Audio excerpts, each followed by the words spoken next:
Bonjour à tous, bienvenue aujourd'hui dans ce replay d'atelier du titre Pro Formateur pour adultes en lien avec la relation formative et plus particulièrement la posture de facilitateur du formateur.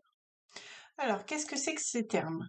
Donc, au niveau de la posture pédagogique, le formateur doit se positionner en fait efficacement par rapport à son auditoire.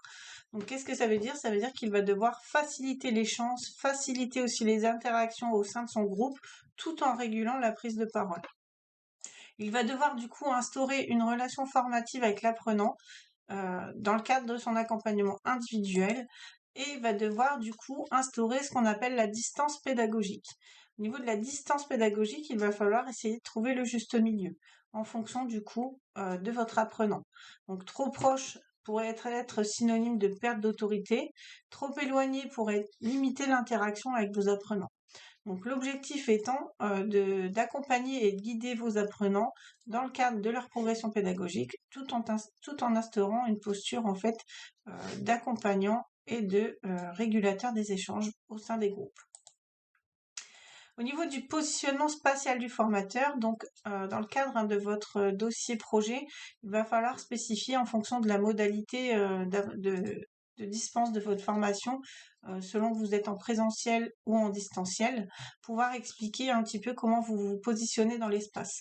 Est-ce que vous êtes comme dans le premier cas de figure en haut à gauche, plutôt au niveau du tableau, ou est-ce que vous êtes plutôt du coup comme je spécifie du coup l'image de en haut à droite et en bas à gauche, un peu proche de vos apprenants pour les mises en pratique. Vous avez également le cadre du distanciel que vous pouvez retrouver en bas à droite. Donc la posture du formateur, c'est avant tout un état d'esprit. Les piliers d'apprentissage, à savoir la motivation de l'apprenant, ne sont pas quelque chose de linéaire, même si l'apprenant doit être acteur de son apprentissage, puisque l'acte d'apprendre nécessite un effort, nécessite une implication de l'apprenant. Le formateur doit toujours s'assurer d'essayer de susciter l'envie pour apprendre, pour faire apprendre, et également pouvoir à la fois varier ses situations d'apprentissage, ses situations pédagogiques, et également instaurer un climat de confiance et de bienveillance avec son apprenant. Pour cela, il faut essayer d'avoir confiance en soi, d'essayer de gérer son tract et de montrer un certain dynamisme dans le cadre de ses animations. Donc, dans le cadre de cet atelier, je vous demanderai de bien vouloir remplir un petit questionnaire Google Form pour rapidement faire un petit test pour savoir un petit peu quel type de formateur vous êtes. Le retour de ce questionnaire vous sera réinstitué de manière individuelle. Donc le formateur pour adultes doit, quoi qu'il en soit, toujours se centrer sur l'apprenant et non pas le contenu. Donc sur l'apprenant, sur son projet, ses objectifs, ses attentes, ses besoins, ses difficultés, son parcours personnel.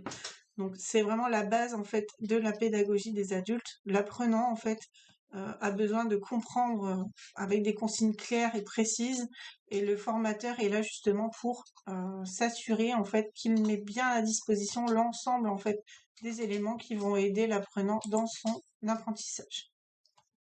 Donc, je vous conseille un ouvrage qui s'intitule Formateur pour adultes, se professionnaliser et exercer au quotidien, ouvrage de Jean-Paul Martin et Émile Savary, l'éditeur Chronique Sociale. Donc au niveau de cet ouvrage, vous allez pouvoir retrouver toute une mine d'or d'informations, notamment en lien avec justement l'acte d'apprendre.